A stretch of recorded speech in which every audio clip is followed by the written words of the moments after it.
আসসালামু আলাইকুম রহমাতুল্লাহি ওয়া বারাকাতুহু। প্রশ্ন হলো ভাই, শাবান মাস শেষের দিকে এবং রমজান মাস শুরুর দিকে রমজান মাসের কি করণীয় আছে এই বিষয়ে আপনার কাছে আপনি জানতে চাই, তো আপনি বলেন আর কি কথাটা। ওয়ালাইকুম আসসালাম রহমতুল্লাহ বরকাত। ভাই, খুব সুন্দর একটা প্রশ্ন করছে। আসলে শাবান মাস শেষের দিকে রমজান আমাদের সম্মুখে আসতেছে। তো প্রতি বছরের ন্যায় বছরেও আমাদের রমজান মাস উপস্থিত হচ্ছে। 2026 সালের রমজানের রোজা সম্ভবত আগামী বৃহস্পতিবারের থেকেই শুরু হবে। তো রমজানের রোজা এটা হচ্ছে উম্মতে মুহাম্মাদের জন্য ফরজ করে দেওয়া হয়েছে। রোজা ইতিহাস হযরত আদম আলাইহিস সালাম থেকে শুরু হয়েছে।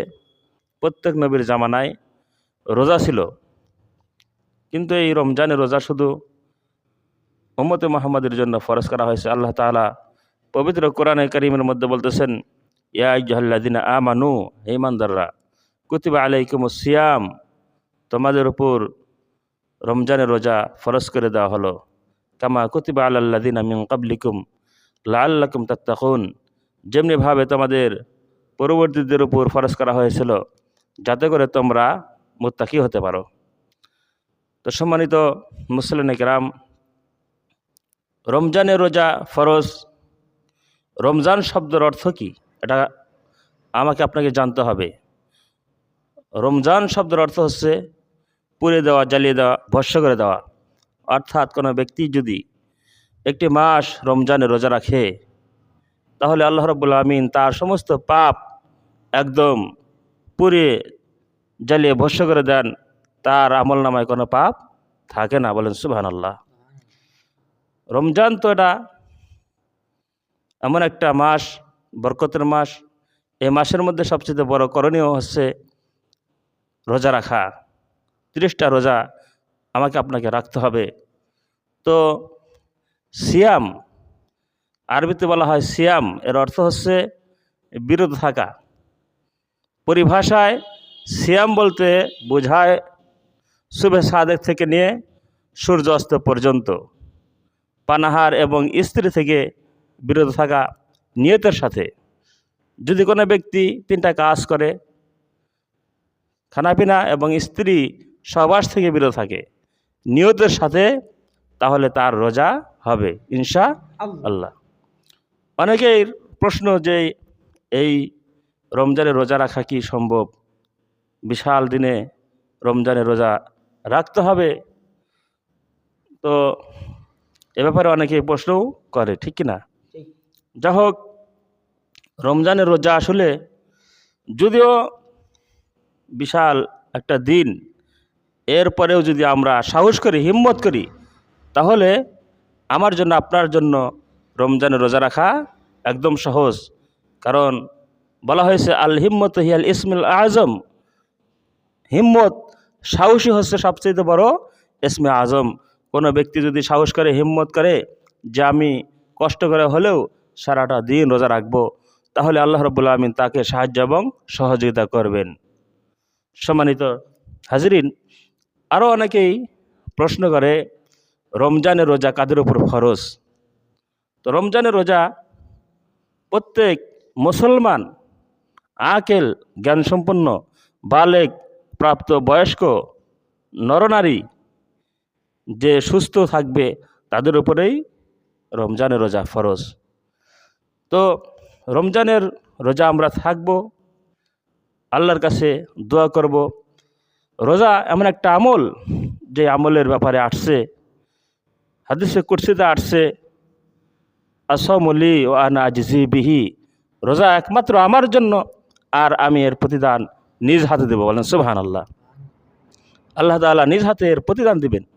দেখেন, শরীয়তের মধ্যে অনেক ইবাদতের কথা আসছে, নামাজের কথা আসছে, রোজার কথা আসছে, হজের কথা আসছে, কিন্তু পরিপূর্ণভাবে বিধান, স্পষ্ট আকারে বিধান এরকম বলা হয় নাই।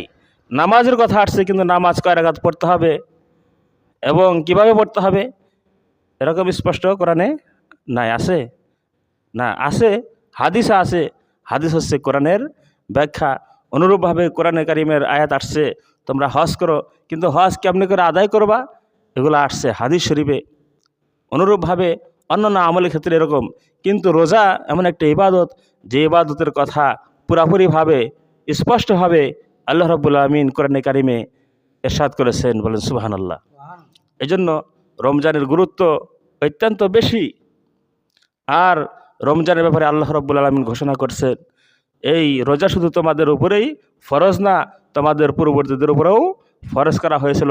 আমাদেরকে আল্লাহ তাআলা সান্ত্বনা দিয়েছেন, যেটা কোনো কষ্টসাধ্য বিধান নয়, কারণ এর পূর্বেও অনেক পুরুষরা, অনেক মানুষেরা এই রোজা রাখছে। সম্মানিত হাজিরিন, এই রোজার উদ্দেশ্য কি আমাকে আপনাকে জানতে হবে।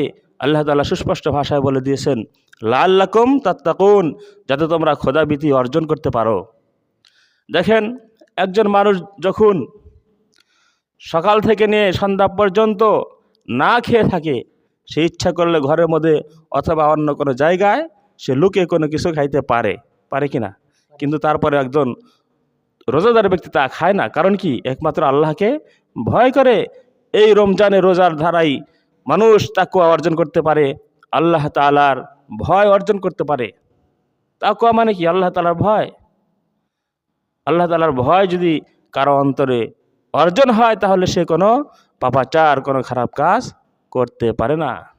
হযরত ওমর রাদিয়াল্লাহু তাআলা আনহু উবাই ইবনে কাব রাদিয়াল্লাহু তাআলা আনহুকে জিজ্ঞাসা করলেন, ভাই কাব, তাকওয়া কি জিনিস? তখন কাব রাদিয়াল্লাহু তাআলা আনহু বলতেছেন, ভাই ওমর, আপনি কি কখনো কাঁটাযুক্ত রাস্তায় চলেছেন? এমন রাস্তা, যেই রাস্তায় চারদিকে কাঁটা? ওমর রাদিয়াল্লাহু তাআলা আনহু বললেন, হ্যাঁ, আমি অবশ্যই এমন রাস্তায় চলেছি। উবাই ইবনে কাব রাদিয়াল্লাহু তাআলা আনহু জিজ্ঞাসা করলেন, তাহলে কেমনে করে চলেছেন?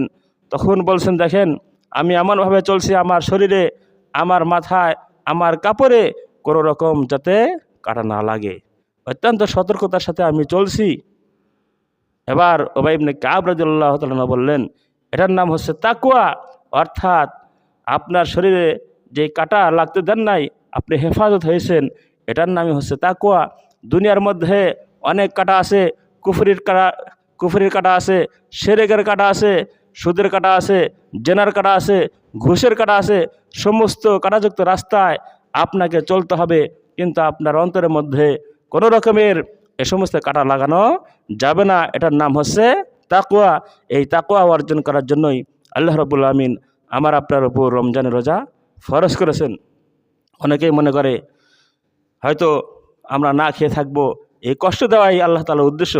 না, শুধু কষ্ট দেওয়াই আল্লাহ তাআলার উদ্দেশ্য নয়। আল্লাহ তাআলার উদ্দেশ্য হচ্ছে মুমিন বান্দাদেরকে প্রশিক্ষণ দিতে চান, পরীক্ষা করতে চান, যে দেখি আমার মুমিন বান্দারা একটা মাস সিয়াম সাধনার মাধ্যমে, রোজা রাখার মাধ্যমে তাকওয়ার প্রশিক্ষণ দিতে পারে কিনা, এটাই আল্লাহ তাআলা দেখতে চান। কতটুকু হয়েছে? কয় মিনিট হয়েছে? হ্যাঁ, 5 মিনিট হয়েছে না? ভাইজানকে প্রশ্ন করেছি রমজান সম্পর্কে, ভাইজান চমৎকার প্রশ্নের জবাব দিয়েছে। তে এই বলে আমার বক্তব্য আমি শেষ করছি। আমিন।